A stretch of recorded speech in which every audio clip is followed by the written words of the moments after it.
सबसे पहले हम फॉल्स देखते हैं क्या होता है। तो फॉल्स क्या करता है, फॉल्स क्या करता है, return the logical value false, यानी कि फॉल्स के बीच में कोई आर्गुमेंट नहीं लेता है। आर्गुमेंट मतलब उसके अंदर में, उसके ब्रैकेट के अंदर में किसी तरह का कोई कंडीशन नहीं देते हैं। बस फॉल्स टाइप कीजिए, ब्रैकेट ओपन कीजिए, क्लोज कीजिए, बस फॉल्स लिख के आ जाएगा, ठीक है। और कोई काम नहीं है इसका। बस समझ में आ रही है? इसको दोबारा देखिए, is equal to FALSE false. तो ब्रैकेट ओपन किया तो ध्यान दीजिएगा यहाँ पे ये ब्रैकेट क्लोज करने का ऑप्शन दे रहा है डायरेक्ट, बीच में कोई आर्गुमेंट दे रहा है नहीं ना। तो सिंपली ब्रैकेट क्लोज कीजिए, बस इंटर प्रेस कीजिए, बस सेम वैल्यू रिटर्न करेगा। फॉल्स यदि टाइप करेंगे तो फॉल्स ही रिटर्न हमें करेगा, ठीक है। इसी में है एक ट्रू आपका, ठीक है। तो इज इक्वल टू ट्रू भी वही काम करेगा, ट्रू ब्रैकेट ओपन। इसमें भी इसके ब्रैकेट के अंदर में कोई भी आर्गुमेंट नहीं दे सकते हैं, ठीक है। ब्रैकेट क्लोज कीजिए तो ट्रू भी आपका क्या है, ट्रू ही रिटर्न करेगा, ठीक है। ट्रू भी क्या करेगा, ट्रू को ही रिटर्न कर देगा, यानी कि ट्रू यदि टाइप करते हैं तो ट्रू ही दिखाएगा। कोई दिक्कत? नोट क्या करता है, नोट का क्या काम है, ये NOT नोट क्या काम करेगा, ये यहाँ पे देखिएगा, ये फॉल्स को ट्रू कर देता है और ट्रू को फॉल्स कर देता है, ठीक है। नोट क्या करेगा, फॉल्स को ट्रू और ट्रू को फॉल्स कर देता है। जैसे हम इसके अंदर में लिख दें ट्रू, ठीक है ना, और ब्रैकेट क्लोज कर दें तो फॉल्स को कर दिया। लिखा क्या था हमने इसके अंदर में, ट्रू लिखा था, लेकिन रिटर्न हमारा क्या दे रहा है, फॉल्स, ठीक है। अब जैसे एक और हम लेते हैं, इज इक्वल टू नोट, ठीक है, ब्रैकेट ओपन किया, अब यहाँ पे क्या लेते हैं, फॉल्स।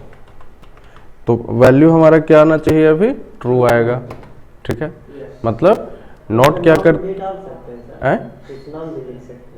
नाम नहीं, कंडीशन, कंडीशन दे सकते हैं, कोई आर्गुमेंट दे सकते हैं, ठीक है, नाम नहीं डाल सकते हैं, ठीक है। तो ये मेनली या तो कंडीशन से हमारा ट्रू फॉल्स आया हो, या फिर ट्रू फॉल्स हमने डायरेक्टली उसके अंदर में टाइप किया हो, ठीक है। तो उस कंडीशन में रिजल्ट उसका जस्ट अपोजिट देगा। जैसे हम यहाँ पे क्या करते हैं, ट्रू टाइप कर दिए और फॉल्स, ठीक है, ये टाइप कर दिए। अब यहाँ पे हम लगाते हैं नोट, ब्रैकेट ओपन, इसको सेलेक्ट कर लीजिए, ठीक है। यहाँ पे ट्रू है, ब्रैकेट क्लोज, फॉल्स दिखा रहा है, इसको ड्रैग एंड ड्रॉप कर लीजिए तो ट्रू दिखा रहा है। यहाँ तक कोई दिक्कत? चलिए, इसी में है। अब नोट का एक और तरह से इस्तेमाल कर सकते हैं, रिजल्ट यदि अपोजिट दिखाना हो, ठीक है, रिजल्ट यदि अपोजिट दिखाना हो तो हम इसका इस्तेमाल कर सकते हैं, ठीक है। जैसे ट्रू हो तो ट्रू को फॉल्स दिखाएगा, फॉल्स हो तो फॉल्स को ट्रू दिखाएगा। कोई दिक्कत नहीं ना। नेक्स्ट हम लोग देखेंगे टेक्स्ट, ठीक है। टेक्स्ट के अंदर में जैसे हम ये पहला वाला ऑप्शन देखते हैं, BAHTTEX, ठीक है। तो ये क्या होता है, ये किसी भी डिजिट को, जैसे इस पर हम पहले क्लिक कर लेते हैं, इसको पहले ले लीजिए, तो ये क्या दिखा रहा है कि किसी भी नंबर को, है ना, उसको एक लैंग्वेज में, थाई लैंग्वेज में उसको कन्वर्ट कर देता है, ठीक है। कोई भी नंबर यदि इसके साथ इंटर करते हैं तो उसको थाई लैंग्वेज में, थाई भाषा में कन्वर्ट कर देता है। थाई एक भाषा का नाम है, ठीक है।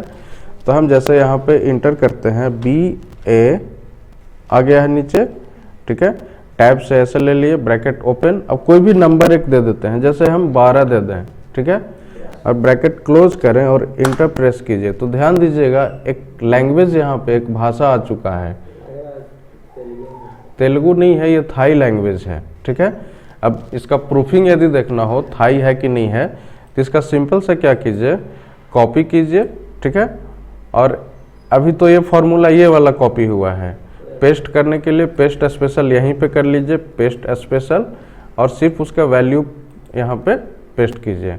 अब इसको दोबारा यहाँ से कॉपी कर लीजिए, अब ये वाला चीज़ हमारा कॉपी हुआ है और गूगल ट्रांसलेट में जाइए, ठीक है ना, ट्रांसलेट में जाइए और इसको कर दीजिए डिटेक्ट लैंग्वेज, ठीक है, और यहाँ पे इसको पेस्ट कीजिए।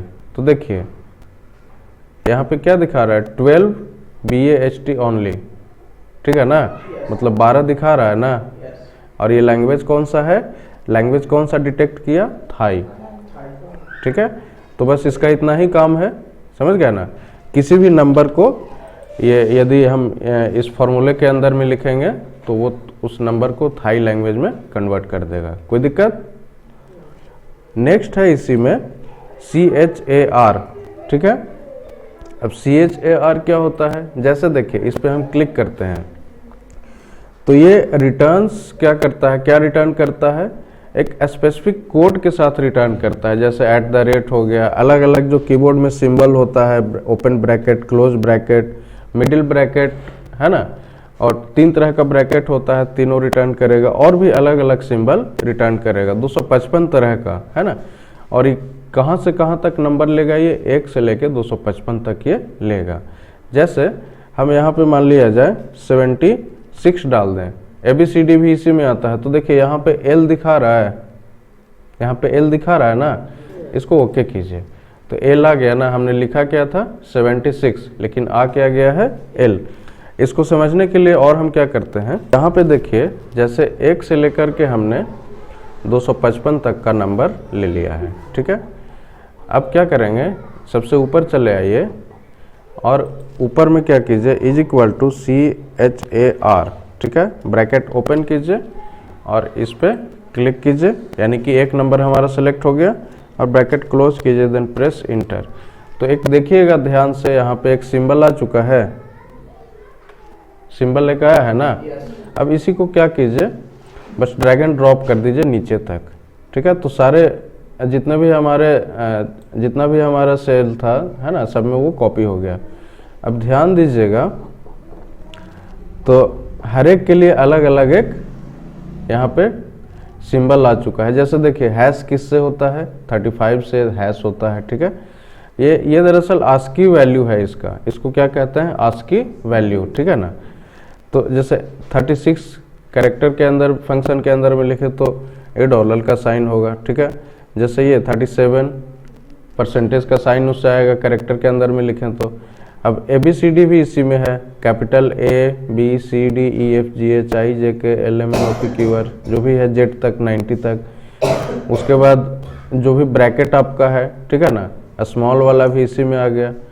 तो बात समझ में आ रहा है ना, CHAR, है ना। कैर फंक्शन क्या करता है, किसी भी नंबर को जो है, जो कि 1 to 255 तक हो, उसको कैरेक्टर में, वो कैरेक्टर में या कोई सिंबल में कन्वर्ट करता है। कोई दिक्कत है यहाँ तक, नहीं ना। नेक्स्ट है आपका इसी में क्लीन, ठीक है। तो क्लीन क्या करता है कि जो भी नॉन प्रिंटेबल टेक्स्ट हमारा है, ठीक है, नॉन प्रिंटेबल, कुछ वैसे टेक्स्ट होते हैं या वैसे सिंबल होते हैं जो कि प्रिंट नहीं हो सकता है, ठीक है, तो उसको ये क्लीन करता है, ठीक है। जैसे कुछ टेक्स्ट यहाँ पे हम कुछ टेक्स्ट यहाँ पे टाइप कर लेते हैं। जैसे यहाँ पे कौन सा फंक्शन बता रहे हैं अभी, टेक्स्ट में क्लीन, ठीक है। तो क्लीन क्या करता है, जो भी नॉन प्रिंटेबल पार्ट्स हैं उसको हटा देगा, मतलब वैसा सिंबल या वैसा पार्ट जो कि प्रिंट होने लायक नहीं है उसको वो रिमूव कर देगा, है ना। तो सबसे पहले क्या करते हैं, इसको एक और कॉपी यहाँ पे जैसे = C3 को ले लेते हैं, वेलकम। यहाँ पे क्या करते हैं, =, ठीक है ना, इसको ले लेते हैं, ठीक है। उसके बाद एक एंड का साइन लेते हैं, एंड का साइन लेने से इसके साथ और भी कुछ हम अलग से जोड़ सकते हैं, ठीक है। CHAR ब्रैकेट ओपन करेंगे, ठीक है, और एक नंबर ले लेते हैं, एक से कोई सिंबल यहाँ पे आ जाएगा। तो हेलो के बाद ध्यान दीजिएगा एक सिंबल आ चुका है यहाँ पे, है ना। तो यही सिंबल हमारा नॉन प्रिंटेबल है। तो इसको हटाने के लिए क्या करेंगे, अब यहाँ पे क्या कीजिएगा, क्लीन फंक्शन का यूज़ कीजिए, ब्रैकेट ओपन कीजिए और इसको सेलेक्ट कर लीजिए, ठीक है। इसको सेलेक्ट कर लीजिए, सेलेक्ट करने के बाद ब्रैकेट क्लोज कीजिए। तो इसमें कोई भी सिंबल नहीं था, इसलिए सेम टू सेम रह गया, है ना। लेकिन इसको जैसे ही यहाँ पे कॉपी कीजिएगा तो ये वाला सिंबल ध्यान दीजिएगा ये हट चुका है ना। कोई दिक्कत है यहाँ तक? तो बस क्लीन फंक्शन का क्या यूज है, जो भी नॉन प्रिंटेबल हमारा पार्ट होगा टेक्स्ट का उसको वो वहाँ से हटा देगा। कोई समस्या? आपका नेक्स्ट है, एक लास्ट देख लीजिए, नेक्स्ट है कोड। अब कोड क्या है, तो पहले यहाँ से आप देख लीजिए इसको। कोड क्या करेगा कि न्यूमेरिक वैल्यू रिटर्न करता है किसी भी टेक्स्ट का या फिर किसी भी टेक्स्ट के पहले कैरेक्टर का, है ना। कोई भी जैसे गुड है तो गुड का पहला कैरेक्टर कौन सा है, जी है, तो जी का वो न्यूमेरिक वैल्यू या न्यूमेरिक कोड उसका रिटर्न करेगा। जैसे फॉर एग्जांपल हम यहाँ पे कुछ वर्ड लिख लेते हैं, जैसे गुड, ठीक है, वेलकम, कंप्यूटर लिख लिए, नीचे में जी लिख लेते हैं, सिर्फ जी, ठीक है, और फिर डब्लू सिर्फ लिख लेते हैं, ठीक है। तो अब इसके बाद यहाँ पे कोड फंक्शन का यूज करेंगे, ब्रैकेट ओपन करेंगे। अब टेक्स्ट हमारा इसमें चाहिए तो टेक्स्ट के रूप में इसको ले लेते हैं, ठीक है। अब नीचे यहाँ पे इसको ड्रैग एंड ड्रॉप कर लीजिए। तो ध्यान दीजिएगा गुड में भी हमारा क्या आया वैल्यू रिटर्न 71 आया और जी में भी 71 आया। मतलब क्या हुआ कि गुड का फर्स्ट कैरेक्टर ये इसने उठाया, है ना, जी, मतलब काम किस पे कर रहा है, सिर्फ पहले कैरेक्टर पे। हम गुड के जगह सिर्फ जी कर दें तो भी, सॉरी कैपिटल जी, स्मॉल नहीं कैपिटल, ठीक है, तो भी वही आएगा रिजल्ट, ठीक है। मतलब कोड हमारा क्या करता है, किसी भी वर्ड के पहले कैरेक्टर को वो आइडेंटिफाई करके और उसका न्यूमेरिक वैल्यू हमको रिटर्न करता है। स्मॉल यदि देंगे तो उसका अलग वैल्यू होगा, कैपिटल देंगे तो अलग होगा, ठीक है। जैसे वेलकम को यदि हम लिख दें कैपिटल स्मॉल से, ठीक है, तो उसका अलग वैल्यू रिटर्न हुआ, ठीक है। मतलब क्या हुआ कि W का एक अलग वैल्यू है, ठीक है, स्मॉल w का अलग वैल्यू है और कैपिटल W का एक अलग वैल्यू है, ठीक है।